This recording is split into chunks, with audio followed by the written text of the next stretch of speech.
Honey bee 2 തിയേറ്ററിലെത്തുകയാണ്. ചിത്രത്തിൻ്റെ വിശേഷങ്ങളുമായി junior ലാലും ആസിഫുമാണ് നമ്മളോടൊപ്പം ചേരുന്നത്. രണ്ടുപേർക്കും സ്വാഗതം. എങ്ങനെയാണ് ആദ്യം തന്നെ സിനിമയുടെ ഒരു ഭയങ്കര എക്സൈറ്റ്മെൻറ്റ് ഉണ്ടാവുമല്ലോ, സ്വാഭാവികമായും ഹണി ബി വരുന്നു. അതിനുശേഷം ഹണി ബി തുടക്കമാണ്, അത് തന്നെ വലിയൊരു സക്സസ് ആയി. അതിനുശേഷം ഇപ്പോൾ രണ്ടാമത് വരുമ്പോൾ ഭയങ്കര എക്സൈറ്റ്മെൻറ്റ് ഉണ്ടോ? തീർച്ചയായിട്ടും. കാരണം ഹണി ബി 1 വലിയൊരു ഹിറ്റായിരുന്നു. അതിൻ്റെ റെസ്പോൺസിബിലിറ്റി ഭയങ്കര വലുതാണ്.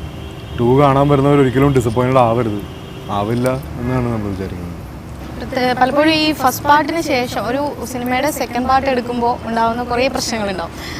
അത് എങ്ങനെയായിരിക്കും ജനം സ്വീകരിക്കുക, അല്ലെങ്കിൽ അത് സക്സസ് ആകുമോ, അല്ലെങ്കിൽ ആദ്യത്തെ എലമെൻറ്റിനകത്തെ കണ്ടിന്യൂറ്റി നിലനിർത്താൻ പറ്റുമോ, എങ്ങനെയാണ് അതിൻ്റെ ഒരു ഫോർമുല ഈ സിനിമയിൽ? അത് എനിക്ക് ഒട്ടും ബുദ്ധിമുട്ടേണ്ടി വന്നിട്ടില്ല. കാരണം 1 ഞാൻ മനസ്സിനോട് ചേർത്ത് വെക്കുന്ന പോലെ തന്നെ അതിൻ്റെ അകത്തുള്ള എല്ലാ ആർട്ടിസ്റ്റുകളും അത് വളരെ സീരിയസ് ആയിട്ടും വളരെ പേഴ്സണലായിട്ടും എടുത്തിരിക്കുന്നത്. നമ്മൾ ഈ പടം ഉണ്ടെന്ന് പറഞ്ഞപ്പോൾ തന്നെ അതിനുവേണ്ടി എഫേർട്ട് എടുക്കാൻ ഇപ്പം മച്ചാൻ ഉൾപ്പെടെ ബാലുവാണെങ്കിലും ബാസിയാണെങ്കിലും ബാബുണ്ണാണെങ്കിലും എല്ലാവരും അതിന് ഒരുപാട് എഫേർട്ട് എടുത്ത് അവർ തന്നെ ആ ഫോട്ടോ വാങ്ങിച്ച് അവർ തന്നെ ആ ഇമേജിലേക്ക് വരുമായിരുന്നു. അതുകൊണ്ട് എനിക്ക് അത് വേണം എന്ന് ആവശ്യപ്പെടേണ്ട ഒരു ടാസ്ക് മാത്രമേ ഉണ്ടാവുള്ളൂ, ബാക്കിയെല്ലാം അവർ ചെയ്തിരുന്നു. അതുകൊണ്ട് എനിക്ക് വളരെ കംഫർട്ടബിൾ ആയിരുന്നു അത്. പിന്നെ സാധാരണ സീക്വൽ എടുക്കുമ്പോൾ ഉണ്ടാകുന്ന ടെൻഷൻ എനിക്ക് പടത്തിലുണ്ടായിരുന്നില്ല. കാരണം 1 ശേഷം ഞാൻ 2 വേണമെന്നുള്ള രീതിയിലല്ല ചിന്തിച്ചത്. 1 ശേഷം 2 അഡ്വർടൈസിങ് കൊടുത്തു, അത് വളരെ നന്നായിട്ട് ആക്സെപ്റ്റ് ചെയ്തു.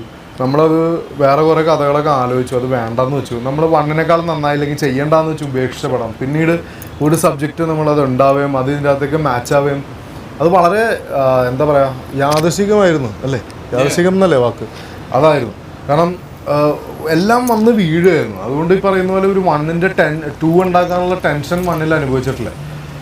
2 1 നന്നാവണം എന്നുള്ളൊരു ടെൻഷൻ മാത്രമേ ഉള്ളൂ. കഥ വൈസ് 1 വെച്ചിട്ട് മാച്ച് ചെയ്യണം അല്ലെങ്കിൽ അങ്ങനത്തെ ഒരു അതൊന്നും ഉണ്ടായില്ല, എല്ലാം വീഴുമായിരുന്നു വന്ന് കറക്റ്റായിട്ട്. എനിക്ക് ആസിഫ്, നിങ്ങളുടെ മുമ്പിലുള്ള കെമിസ്ട്രി എന്ന് പറയുന്നത് ഭയങ്കര സൗഹൃദത്തിൻ്റെ ഒരു വലിയ കെമിസ്ട്രി വർക്കൗട്ട് ആവുന്ന ഒരു സിനിമ കൂടിയാണ്. എങ്ങനെയാണ് ഈ സിനിമ ചൂസ് ചെയ്ത് വന്ന് കഥ പറഞ്ഞപ്പോൾ പെട്ടെന്ന് തന്നെ ഓക്കെ എന്നാൽ റെഡി എന്നാണോ പറഞ്ഞത്? ഇല്ല, ഇതിൻ്റെ തന്നെ വേറെ ഒന്നും എന്നാണ് ഷൂട്ട് തുടങ്ങണമെന്ന് ചോദിക്കാൻ മാത്രമേ ഉണ്ടായിരുന്നുള്ളൂ. കാര്യം ഇത് ഞങ്ങളുടെ ഒരു കുടുംബ സിനിമയാണ്. കാര്യം ഹണി ബി കഴിഞ്ഞ അന്ന് മുതൽ ഇപ്പം ഞാൻ ജീൻ്റെ അടുത്ത് പേഴ്സണലി പറഞ്ഞിട്ടുണ്ട്, ഹണി ബിയുടെ ഷൂട്ടിംഗ് ടൈമിൽ ഞാൻ പരിചയപ്പെട്ട ജീൻ്റെ കുറേ ഫ്രണ്ട്സ് ഉണ്ട്.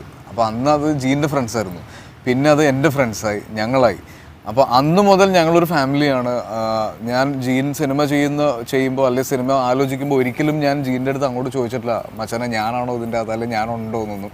എപ്പോഴും ജീൻ തന്നെയാണ് എന്നെ അതിൻ്റെ അകത്ത് കാസ്റ്റ് ചെയ്തിട്ടുള്ളത്. അപ്പം ഈവൻ ഐ എം ടോണിയുടെ കഥ പറയുമ്പോഴും ഞാൻ ഇതിൻ്റെ ഒരു കഥയുണ്ട് മച്ചാനെ, ഞാൻ അടുത്ത് ചെയ്യാൻ പോണ പടമാണെന്ന് പറഞ്ഞ് ഇവൻ പറയുമ്പോഴും ഞാനുണ്ടോ ഇതിൽ നിന്ന് ഞാൻ ഒരു പോയിന്റിൽ പോലും ഞാൻ ചോദിച്ചിട്ടില്ല.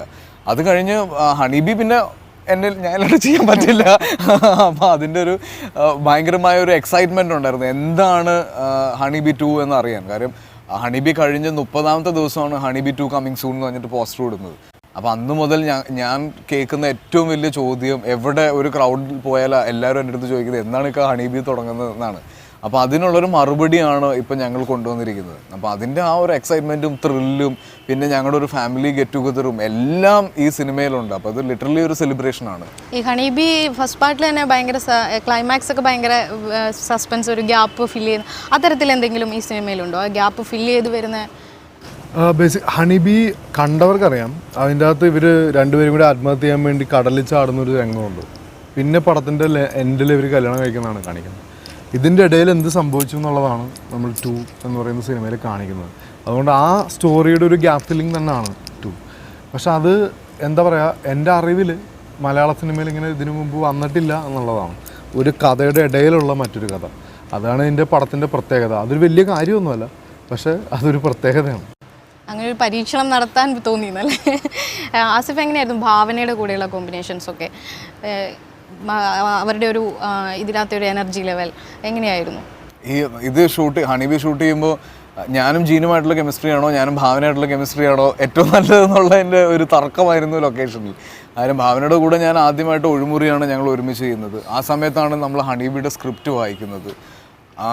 ഹണി ബി ഷൂട്ട് ചെയ്യുമ്പോൾ എനിക്ക് തോന്നുന്നു ഞങ്ങളുടെ ഇടയിലുണ്ടായിരുന്ന ഒരു ബോണ്ടിങ്, ആ ഒരു കെമിസ്ട്രി ഭയങ്കരമായിട്ട് ഹണി ബി ഹെൽപ്പ് ചെയ്തിട്ടുണ്ട്.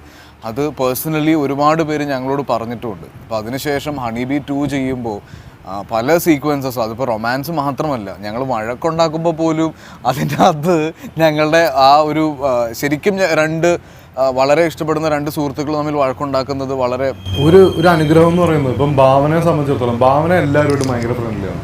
ഞങ്ങളായിട്ട് പ്രത്യേകിച്ച് വളരെ ക്ലോസ് ആണ്. എനിക്ക് ഒരുപാട് വർഷത്തെ പരിചയമുണ്ട്, മച്ചാൻ ഒരുപാട് വർഷത്തെ പരിചയമുണ്ട്. ഇപ്പം വളരെ സട്ടിലായിട്ട് ഇവർ തമ്മിൽ ഇടി ഉണ്ടാകുന്ന ദിവസങ്ങളിൽ ഞങ്ങൾ ഇവർ തമ്മിൽ ഇടി ഉണ്ടാക്കിയിട്ടുണ്ട്.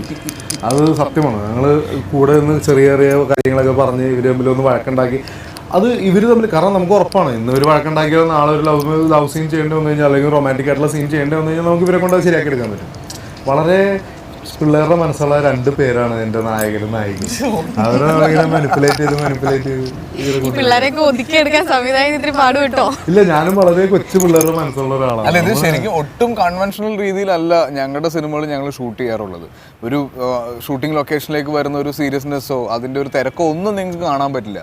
ഭയങ്കര റിലാക്സ്ഡ് ആയിട്ടാണ് നമ്മൾ ഷൂട്ട് ചെയ്യുക. അപ്പോൾ പലപ്പോഴും ആളുകൾ ഞങ്ങളോട് ചോദിച്ചിട്ടുണ്ട്, ഇതൊരു കുട്ടിക്കളിയല്ല, നിങ്ങൾക്ക് അറിയാലോ അല്ലേ എന്നൊക്കെ.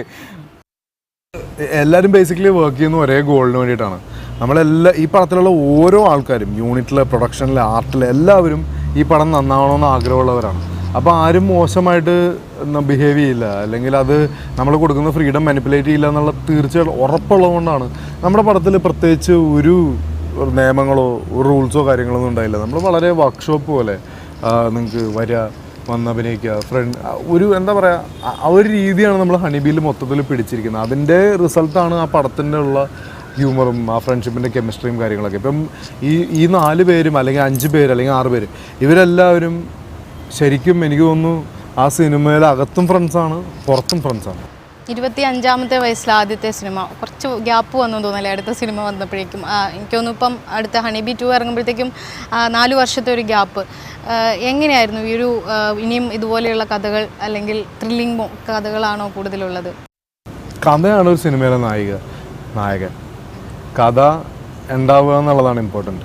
കഥ ഉണ്ടാവാൻ എത്ര സമയം വേണേലും എടുക്കാം. അതിന് ഒരു തട്ടിക്കൂട്ട് സിനിമ ഉണ്ടാക്കരുത്.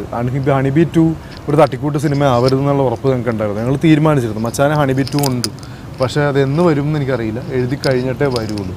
3 വർഷം എടുത്തു ആ പടത്തിൻ്റെ പ്രോജക്റ്റ് കംപ്ലീറ്റ് ചെയ്യാനായിട്ട്. അതിൻ്റെ ഇടയിൽ 2 പ്രോജക്റ്റുകൾ വന്നുപോയി. അപ്പം അത്രയും എഫേർട്ട് എടുത്തിട്ടാണ് ഈ പടം ചെയ്തിരിക്കുന്നത്. അതിൻ്റെ റിസൾട്ട് അതിന് ഉണ്ടാവണം എന്നാണ് ഞങ്ങളുടെ പ്രതീക്ഷ. പപ്പ എങ്ങനെ സിനിമയ്ക്ക് അപ്പുറത്ത് ഫാമിലി ലൈഫ് നിന്ന് മാറി സിനിമയിലേക്ക് വരുമ്പോൾ? പപ്പ പല ക്യാരക്ടറാണ്. പപ്പ ലൊക്കേഷനിൽ വളരെ നല്ലൊരു സുഹൃത്താണ്, വീട്ടിൽ നല്ലൊരു അച്ഛനാണ്. അതുകൊണ്ട് തന്നെ വഴക്ക് പറയും, ഒച്ച ഉണ്ടാക്കും, ബഹളം ഉണ്ടാക്കും, അതൊക്കെ ഉണ്ട്. പക്ഷേ ലൊക്കേഷനിൽ ഒരു ടെൻഷനും തരാത്ത, നമുക്ക് തമാശകൾ പറയാവുന്ന, നമ്മളോട് തമാശകൾ പറയുന്ന, ലൊക്കേഷൻ ലൈവ്ലി ആക്കുന്ന, വളരെ അടുത്ത, വളരെ സിമ്പിളായിട്ടുള്ള ഒരാളാണ്. പപ്പനെ കൂടി വർക്ക് ചെയ്യുക എന്ന് പറയുന്നത് വളരെ ഈസിയാണ്. എപ്പോഴെങ്കിലും പപ്പയെ പോലെ തന്നെ ഒന്ന് അഭിനയ രംഗത്തേക്ക് ഒരു പരീക്ഷണം താല്പര്യപ്പെടുന്നുണ്ടോ?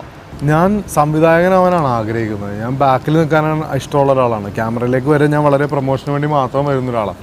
പക്ഷേ ഒരു എന്താ പറയുക, നല്ല കഥാപാത്രം വന്നാൽ ചെയ്തുകൂടാവുന്നൊന്നുമില്ല. ഒരു കൈ നോക്കാവുന്നതേ ഉള്ളൂ. എല്ലാവരും കുറച്ച് പേര് ഷൈൻ ചെയ്താൽ പോരല്ലോ. കുറച്ച് താടി എടുക്കണം.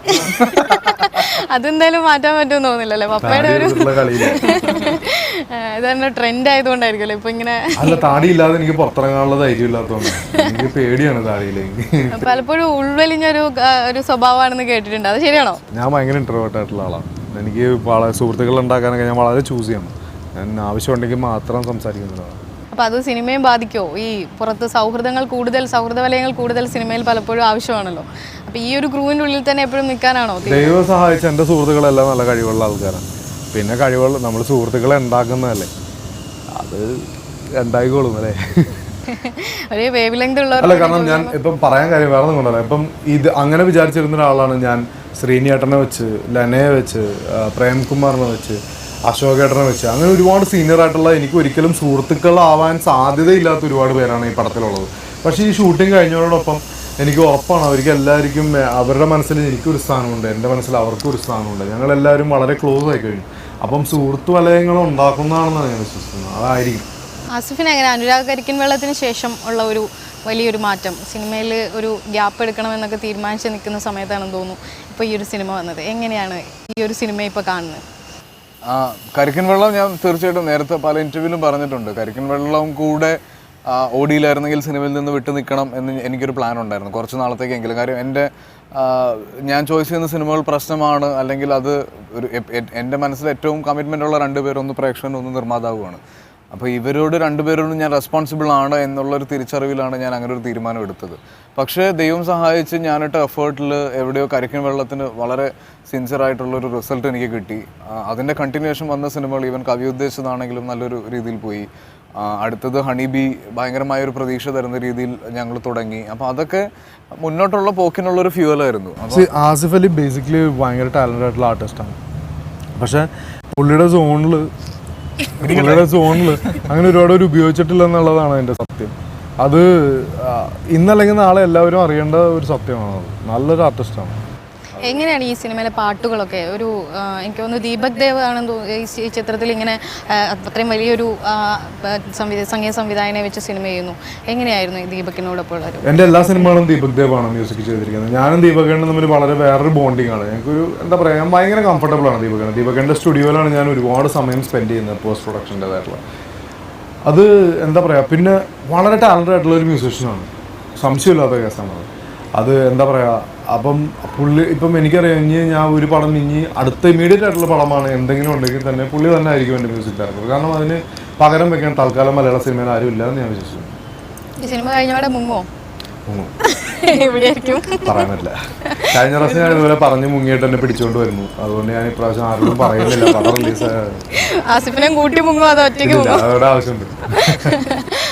ആസിഫും നിങ്ങൾ തമ്മിൽ ഒരുമിച്ച് യാത്രകളൊക്കെ ഒരുപാട് ചെയ്യാറുണ്ടെന്ന് തോന്നുന്നു. ഈ സിനിമയും ഈ യാത്രയിൽ തന്നെ ഉണ്ടായ ഒരു ആശയം തന്നെയാണോ ഇങ്ങനെ 2 പാർട്ട് ചെയ്യാം എന്നുള്ളത്? ആശയം എനിക്കറിയില്ല, പക്ഷെ യാത്രകൾ ഒരുപാട് ചെയ്യാം. ഞങ്ങൾ സിനിമയിൽ അകത്തും പുറത്തും ഫ്രണ്ട്സാണ്. സിനിമയിൽ അകത്തോട് നിൽക്കുന്നില്ല. ഞങ്ങൾ ആക്ച്വലി പാക്കപ്പ് കഴിഞ്ഞിട്ടാണ് ഞങ്ങളുടെ ഫ്രണ്ട്ഷിപ്പ് തുടങ്ങുന്നത് തന്നെ. അതുവരെ ഞങ്ങൾ പ്രൊഫഷണൽ വർക്കിംഗ് ആണ്, ഒരു തരത്തിലും കോംപ്രമൈസ് ഇല്ല. അത് ഒരുമിച്ച് ഒരു ക്രിക്കറ്റ് ടീമുണ്ട്, ബാഡ്മിന്റൺ കളിക്കാറുണ്ട്, അത്യാവശ്യം എല്ലാവരും ചെയ്യുന്ന എല്ലാ പരിപാടികളൊക്കെ നമുക്കുണ്ട്. നമുക്ക് പിന്നെ ഈ പറയുന്ന പോലെ എന്താ പറയാ, കുറച്ച് ലിമിറ്റേഷൻ. ഞങ്ങൾ അകത്തും പുറത്തും എല്ലാ സുഹൃത്തുക്കളെ പോലെ പോസിറ്റീവ്സും നെഗറ്റീവ്സും ഉള്ള ആൾക്കാരാണ്. കൊച്ചിയുടെ ഒരു കഥ തന്നെയായിട്ട് കൊച്ചിയും ബാംഗ്ലൂരും തന്നെയായിരുന്നല്ലോ കൂടുതലും ലൊക്കേഷൻസ് ഒക്കെ അല്ലേ? കൊച്ചി നമ്മുടെ ബ്ലഡിലുള്ളതല്ലേ. കൊച്ചി തീർന്നിട്ടേ ഉള്ളൂ. ബാക്കി കൊച്ചി വിട്ടിട്ടൊരു കളിയില്ല. കൊച്ചി വിട്ട് കളിയുണ്ട്. കൊച്ചി ആദ്യം പിഴിഞ്ഞ് തീർക്കണം. സീനിയറായ ആളുകളെ വെച്ച് അഭിനയിപ്പിക്കാനുള്ള പ്രോജക്റ്റുകൾ എന്തെങ്കിലും ഉണ്ടോ, അല്ലെങ്കിൽ അത്തരത്തിലുള്ള? അങ്ങനെ പ്ലാൻ ചെയ്തിട്ടില്ല. സബ്ജക്റ്റ് ഡിമാൻഡിങ് ആണെങ്കിൽ നമ്മൾ ഇപ്പം സത്യം പറഞ്ഞു കഴിഞ്ഞാൽ ഈ പടത്തിന് ശേഷം എനിക്ക് സീനിയർ ആർട്ടിസ്റ്റുകളുടെ അടുത്ത് പോകാനും സംസാരിക്കാനും ഒരു കോൺഫിഡൻസ് ഉണ്ട്. കാരണം ഞാൻ ഇതുവരെ അങ്ങനെ പറ്റുമെന്ന് വിചാരിച്ചിരുന്നില്ല. ഇപ്പം അത് പറ്റും, കോൺഫിഡൻസ് ഉണ്ട്. പപ്പ എങ്ങനെയാ സിനിമയിൽ ഇൻഫ്ലുവൻസ് ചെയ്തത്? പപ്പ ഒരു ഭയങ്കര ഇൻഫ്ലുവൻസ് ആണ്. ഞാൻ പപ്പയെ പോലെ ആവാനാണ് ആഗ്രഹിക്കുന്നത്. ഞാൻ പപ്പയുടെ അസിസ്റ്റൻ്റായിട്ടാണ് വർക്ക് ചെയ്തിരിക്കുന്നത്. ഒരു ഡയറക്ടറിൻ്റെ എന്താ പറയുക, എല്ലാവർക്കും ഒരേപോലെ ആവണമെന്നില്ല. എന്നെ സംബന്ധിച്ചിടത്തോളം ഒരു ഡയറക്ടറിൻ്റെ അപെക്സ് പോയിന്റ് ആണ് ഞാൻ പപ്പയായിട്ട് കാണുന്നത്. അവിടെ എത്തണമെന്ന് വിചാരിക്കുന്ന ഒരാളാണ് ഞാൻ. അപ്പോൾ അതുകൊണ്ട് തീർച്ചയായിട്ടും ഇൻഫ്ലുവൻസ് അത് തന്നെയാണ്. ഇത് അടുത്ത പ്രോജക്റ്റ് എന്തെങ്കിലും പ്ലാനിങ്ങിലുണ്ടോ, അതോ ഇത് വന്നിട്ട് എന്തായി നോക്കിയിട്ടൊക്കെ നോക്കാന്നുള്ള? ഞാൻ ആക്ച്വലി ഒരു പ്രോജക്റ്റ് ഇങ്ങനെ പ്ലാൻ ചെയ്തിരിക്കുന്നുണ്ട്. പക്ഷെ ഇപ്പം എന്താ പറയുക, ഞാൻ 2-2.5 വർഷമായിട്ട് അടുപ്പിച്ച് വർക്കിലായിരുന്നു. അത്രയും വർക്കിലോട് എടുക്കാൻ കപ്പാസിറ്റി ഉള്ള ഒരാളല്ല ഞാൻ. അപ്പോൾ എന്തായാലും ഒരു ചെറിയ ബ്രേക്ക് ഒക്കെ എടുത്തതിന് ശേഷം ഇനി ഒരു പ്രോജക്റ്റിനെ പറ്റി ചിന്തിക്കുന്നുള്ളൂ. ആസിഫോ എങ്ങനെയാ പുതിയ പ്രോജക്റ്റ് പുതിയത് എന്തെങ്കിലും വന്നിട്ടുണ്ടോ അതോ? പുതിയതിപ്പോൾ ഷൂട്ട് തുടങ്ങാൻ പോകുന്ന അരുൺകുമാർ അരവിന്ദ്, അദ്ദേഹത്തിൻ്റെ ഒരു സിനിമയാണ്. ഇപ്പോൾ ഏപ്രിൽ മിഡോടുകൂടി അത് ഷൂട്ട് സ്റ്റാർട്ട് ചെയ്യും. ഹണി ബി 2 സെലിബ്രേഷൻസ് ഒക്കെ കഴിഞ്ഞ് ഇതിൻ്റെ ഒരു സക്സസ് പാർട്ടിയൊക്കെ കഴിഞ്ഞിട്ട്